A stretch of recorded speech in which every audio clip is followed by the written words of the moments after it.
horror fans, once again it is me, the Horror Miser Monty G. Yes, continuing my Resident Evil series, I will now go on to the third film of the series, Resident Evil Extinction. Yes.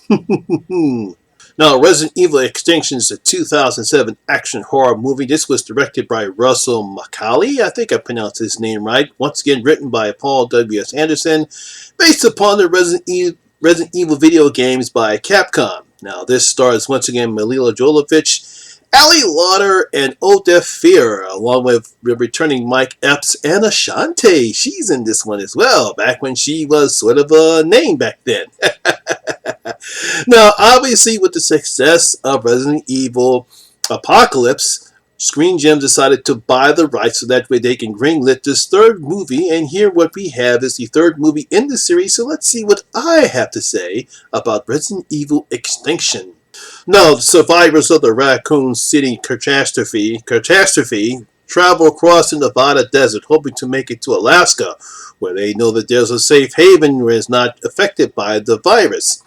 Badass Alice joins the caravan and continues her fight against the evil Umbrella Corporation and see if we can get these survivors, to Alaska. And that's basically what the movie is about. Now, after the box office success of Apocalypse, Screen Gems purchased the rights to produce this third film in the series. They brought in musical director Australian Russell McCauley, I think that's how you pronounce his name, to direct, and while Paul S.W. Anderson returned to produce and write the screenplay for this version of the film. Now, unlike the games the movie is based upon, Paul decides to use a post-apocalyptic world as the T-virus is spread out, destroying the entire global environment along with turning people into zombies. I mean, the whole world is dead. Now, returning once again is Milla Jovovich. She's back once again as the now badass Alice, along with Odephir as Carlos. And we're introduced to another character from the game, Claire Redfield from Resident Evil 2. Now, despite another weak story from Anderson, this guy simply just cannot write. We get some decent fight scenes of Alice, some excellent set pieces, some decent zombie makeup effects, especially with those so-called super zombies. And I believe we have the best movie in the series. I actually did enjoy Resident Evil Extinction when I saw it in the theaters. Now, after a cold open where we learn about the Alice clones, the real Alice narrates how, despite the U.S. government's efforts to contain the virus by destroying Raccoon City, the T-virus still managed to spread out, infecting most of the world's population and destroying the environment. Might as well say the whole world, like I said before, is dead.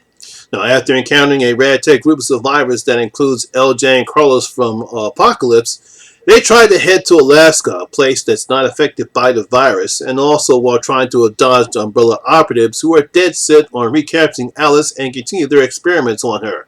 Because as we learned earlier in the film, that Alice has successfully bonded with the T-virus without mutating, so they want to capture her.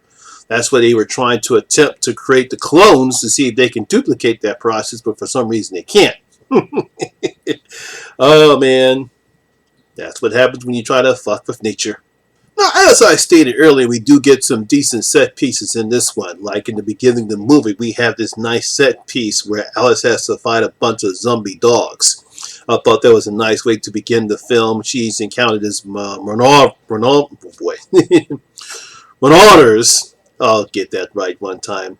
First, we think they need some help, and being the caring person that she is, she gets trapped. They take her down this dungeon-like facility, and all of a sudden, we see all these zombie dogs out there. And I thought it was a nice set piece to have to start the movie up. And I like how they show how great of a badass Alice is. And then also when we get to Vegas, where we have a decrepit, barren wasteland, as the desert has reclaimed it. It's like, hey, you took it from me, now I'm taking it back. This is what happened when you fuck with nature. Now, you have to credit Russell and the cinematographer Jason Davidson how well the film looks, because the film has looked, as I stated before, that the world has died. I mean, there's very little life left on this planet, as we see no plants, no flowers. I mean, literally nothing other than the zombies and the birds that have eaten infected humans, and they're infected as well. There's just dust, dirt, and death that surrounds this entire world.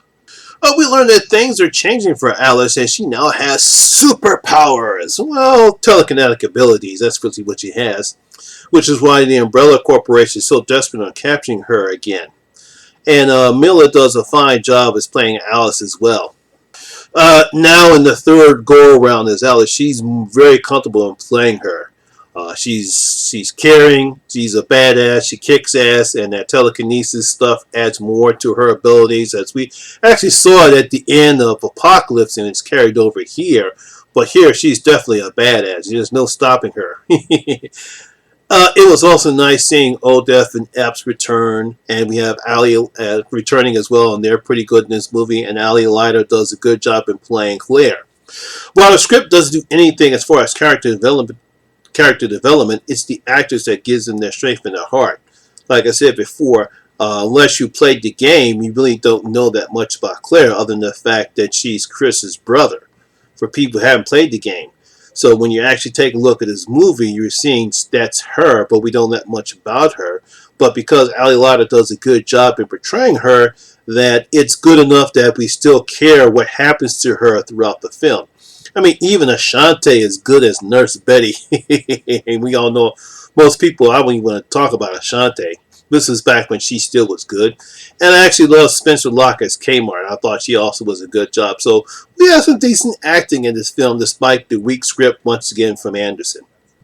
Heck, even Ian Glenn is good as Dr. Alexander Isaacs, the bad guy in this particular film. The good doctor is a desperate man trying to show his worth to Umbrella and is willing to do anything to make sure he succeeds, even at the cost of his fellow scientists.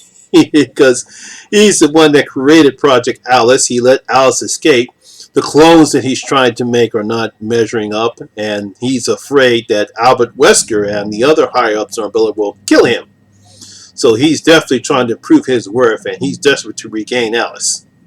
Now, I love the look of the super zombies that they put in this particular show, the particular movie right here. They're aggressive, they're deadly, they're even scary looking. So I give them credit, for the super zombies that we see in this film. I mean, even the regular zombies look scary in this film. They look almost similar to the walkers in The Walking Dead.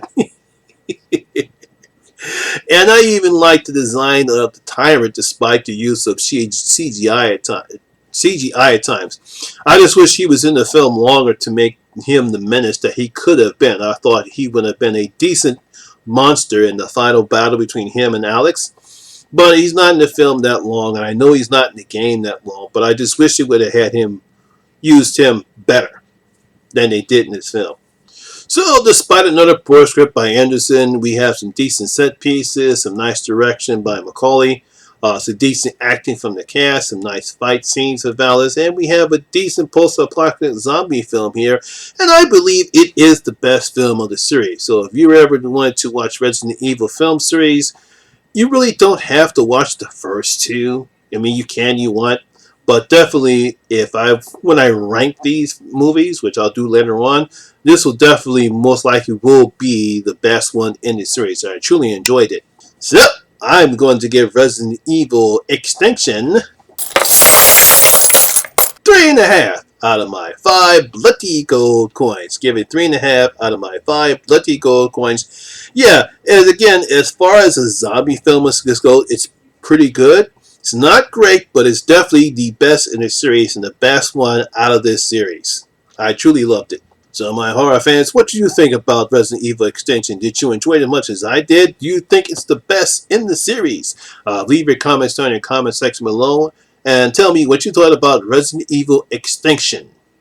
And so that's my review and video for today, guys. Hope you did enjoy, and if you did, please like and share. Also, if you're new here, please hit that subscriber button and ring that notification bell. That way you'll be notified anytime when I put up new videos such as this one.